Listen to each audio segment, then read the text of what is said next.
Hey everybody, it's Kneecap here, and in this video we have some Retribution Paladin buffs coming for 11.2 next week. So we have buffs in terms of Herald of the Sun buff, a very, not, it's a significant buff for that ability, but a small overall buff for Herald of the Sun, and a pretty small, but whatever, somewhat impactful, I guess, buff for Retribution in general. So let's talk about the Retribution buff first before we dip into the Herald buff. So Retribution, Divine Storm damage increased by 10%. That's obviously a big part of your damage in AoE. So that's going to be a lot of damage, especially playing Herald. Herald, your Divine Storm does even more percentage of your damage.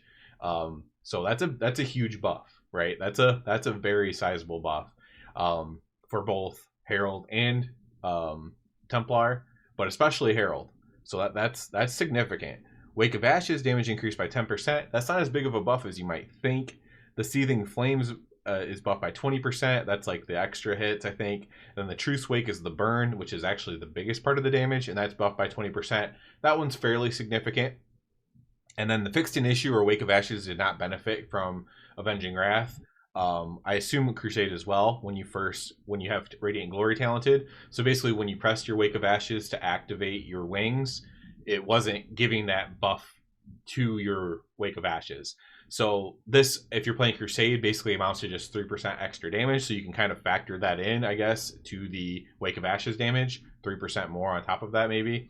So that we have that. And I ran some rough numbers on this, and like single target wise, this isn't going to be monumental. Probably somewhere around 1 to 2%. I did quick numbers. I could be off. Maybe it's 3%. Let's just say 2% to be charitable and just keep it at that for now. So it's a very small single target buff. Obviously a little bit more with the Divine Storm. It's going to be an even bigger AoE buff, which we didn't really need, if I'm being completely honest. So this is going to make us pump a little bit in AoE situations, in my opinion. Divine Storm, again, is a huge part of your AoE or Mythic Plus DPS. Yeah, and if you're doing any kind of sustained AoE, I mean, it's even more, right? So that's pretty sizable.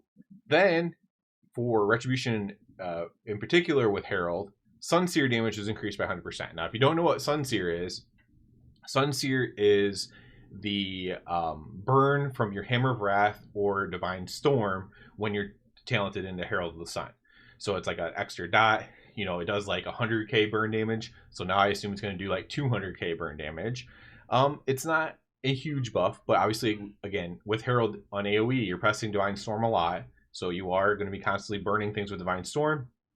You also press your Hammer of Wrath for Blessing of Anchi, so you have that burn as well. So it will add up a little bit, but this isn't like a huge buff or anything like that to Herald. This doesn't make Herald better.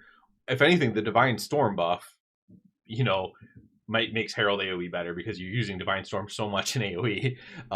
For Herald, where you don't have Hammer of Light depressed, for example, like in Templar, you're just pressing Divine Storm over and over and over and over again. So this is a pretty sizable AoE buff, like I said. Pretty standard, and let's just say a guess number for the AoE buff, because I didn't actually calculate the AoE. It's hard because I can't find any actual Herald logs because nobody's running Herald on like high keys and stuff like that, and I haven't been doing keys in weeks. I could have calculated it for Templar for sure, though. But for Herald, it would have been very hard to do. But let's just say it's like a 5% AoE buff, somewhere around there, like a 2% single target buff.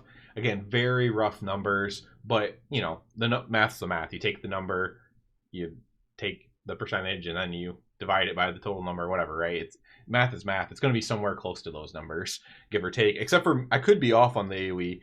Maybe the Divine Storm is even higher than that, right? That's just a guess on the AoE. So again, does this save Retribution Paladin on single target or anything? No, not really. However, between the two buffs, the buff a couple weeks ago, the one that I missed, and then this one, you're talking like, you're getting up to that minimum buff number that I talked about when I made the Ret Needs Buffs video. You're getting to that minimum number on single target that I mentioned that we needed. Hopefully that's going to be enough.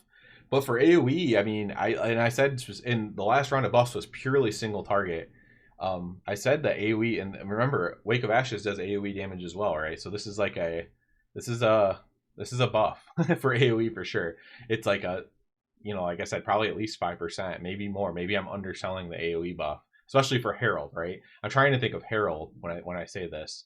And honestly, what it seems to be, like I would love what I'm going to be doing now, especially after I was already kind of planning to do this, but I need to do like a handful of keys on Templar now after all these buffs and a handful of keys on Herald and see if Herald's just flat out better, because this Herald might just be better in AoE, which would be cool. We might play Herald in Mythic Plus, but I have to see that. I'm not saying that's going to be the case. Obviously, this isn't, you know, I'm not telling you what to do already for the patch. I will make a guide for 11.2 when the time comes here, but it's very intriguing to say the least. Like I'm kind of theory crafting or feely crafting in my head right now that Herald could be, and I am biased. I do like Herald a little bit in AoE, but I'm kind of like feeling like, okay, Herald might be pretty interesting for AoE here. So definitely interesting. I didn't expect to get AoE buffs.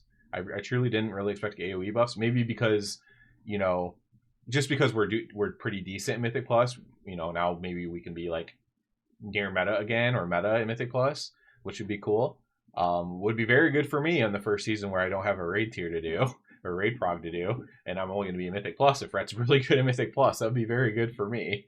But we will see. We'll see. I'll have more data for this, and obviously, like I said, this isn't a suggestion of what to do for sure. I'm not telling you to play Herald AoE for the next patch. I'm just saying I'm going to be looking into that, basically. And a very minor, but whatever. It's on top of the other buff for single target, so minor but somewhat of a single target buff. My honest number was like between 1% and 2%, but I feel like maybe I'm underselling it. I don't know. Maybe I was doing a calculation wrong, but it's not a huge single target buff, but it's a pretty good AoE buff. So yeah, that's it for this one. That wasn't too many changes, but at least we are getting looked at here and getting a surprise AoE buff, which should be pretty good. I know a lot of you do Mythic Plus, so that was surprising to me, to be honest. So that's it for this one, guys. As always, I do ask you to please subscribe to the channel. If you're already a subscriber, I encourage you to check out the Patreon. Other than that, everybody, have a good one.